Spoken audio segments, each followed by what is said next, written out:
All right, yeah, so this is a Lionel 364 log loader. Distinguish that by the builder's plate. This is made out of Bakelite, which is really cool because it's the first mass-produced, not plastic, but it's a type of plastic, but it's not quite plastic. It's actually really bad for you. It leaches stuff out into your skin and into your water. That causes all kinds of nasty stuff. But ironically, they also used to make Tupperware and drinkware and everything else out of that.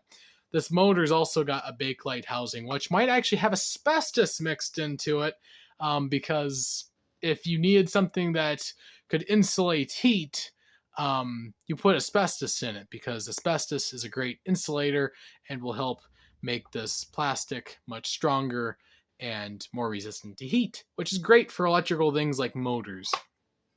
Yeah, so this is a Lionel log loader. I mean, there it is. It's in another video. But, yeah, it's just, I mean, what you see is pretty much it. It's a really large motor. This is a Pullmore motor, which was made by Lionel. It is a fairly generic motor for them. They put in all their a lot of their locomotives, not all of them, but a lot of them. A lot of the diesels and a lot of the steam engines got this motor. And it's nice because if something on this breaks or it completely burns out, I can find these either as reproductions or plenty of parts galore, or I can find an original dime a dozen because they put these in everything, which is really nice. So no matter what you have, you can find a replacement for this motor, which is quite nice. But the problem with putting this particular motor in this particular design, I don't know if any motor would be spared from this because it's a problem.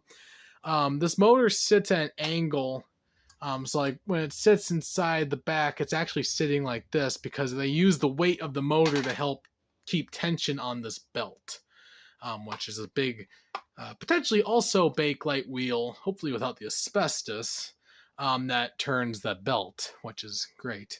But what happens is there's this big gearbox that sits inside here, and what happens is the oil that's put in that gearbox heats up and it starts to drip down the bearing on this end, because the bearing runs all the way through, and it drips through the bearing and it'll get to the commutator, which is basically like a timing chain for an engine, but timing for a motor. And the electricity will burn up that oil, and it causes that really loud, annoying sound because you're not getting constant electrical flow, so the motor's kind of cutting in and out as it insulates from that oil.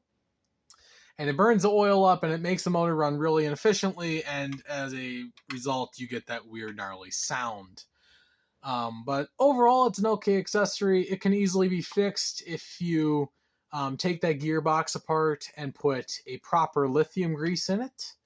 The problem is there's lots of small parts that I'm scared to lose, so I haven't pulled it apart yet. And then down here, it's kind of neat because this is actually the trouble zone. So there's a serpentine belt set up here. There's another roller behind the red velvet belt. And the seam where the belt is put together is thicker than the rest of the belt, and it's more rubbery. And it'll actually jam up in the serpentine belts here. And, well, that's what you get. And sometimes you'll see it pause as it just tries to drag it through. And this plastic wheel is not very... it doesn't grip the belt very well, even with all the weight of the motor pulling back on it. It's still a problem. But it is a very simple system, and it does work most of the time. Ironically enough, this accessory... it looks like it's just plain metal, but that's actually paint. It is metal, but they painted the metal to look more like metal, which is kind of weird, but that's the way they did everything. This accessory was built anywhere from, I don't remember what year, for whatever reason, 1947 sounds like the year it came out, but I'm sure I'm wrong because there's so many things I'm constantly looking up for Lionel trains, and that's probably a year from another item. But this was a pretty popular Lionel accessory for the time. It's not perfect. I'm missing one of the cover, the little beacons. There's green beacons on the sides, and then a regular beacon here. The light bulb still works. Might be a replacement though. Ironically enough, Lionel used General Electric light bulbs, standard General Electric light bulbs in here, But if they needed them to be a different color, they would paint them red or green, and then they would repackage those light bulbs in Lionel boxes and sell them to you at a premium back in the day. When really all it was a standard General Electric light bulb. I can't remember the size, and you can just take a can of green spray paint and mask off the brass threads, and well, you just made a Lionel light bulb. That's all it was paint and painted glass. But it's quite a simple setup. I'm missing one of the stakes as well, but again, generic parts. These are the same kind of stakes that Lionel used in the flat car that unloaded the logs for this accessory, which means you could buy a flat car or an unloading car that has those same stakes. These are the static stakes, not the swing stakes. And then the stakes here are very similar in size, but very, very different. They actually swing down, and they sit on a little rack there, but you can't really see it because it's tucked in there. But these are pretty simple as well. They just flop down, and ironically, they actually get stuck. They get brought back up by the motor vibrating inside the housing, and that's actually what keeps this running as smoothly as it does. Which is the only thing that does well, because this belt slips, and that's its own thing. I've got tape under there. You kind of see that white tape. And that's not really helping. Maybe I need to put some duct tape on there. I don't know. And the other problem with this is, as you can see in the video, the logs will come down at an angle. They're supposed to ride all the way up and hit this black wedge and have that push it out, but that doesn't always get to do its job.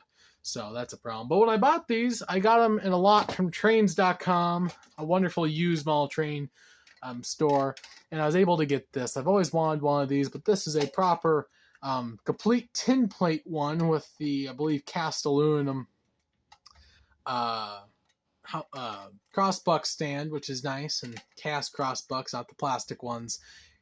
This was made between 1945 and 1946, maybe even 47. This was using some of the early pre-war tooling to make this, but later on they would make this housing plastic along with this, and the only thing that was metal was this base. But unlike the pre-war ones, the figurine is made of either plastic or bakelite, probably bakelite, and it works well because the originals had paper figurines, and oftentimes they would fall apart with moisture, so that was always a problem. But the light, there's a light inside that hole, and that lights up the lantern, and the lantern kind of swings. Again, standard General Electric light bulb. This is the same light bulb as the log loader, but pretty simple. So yeah, I got these both, and they both work pretty well. It's just a little solenoid that runs this, which sits in this little toolbox looking slanted bump out of the building. But yeah,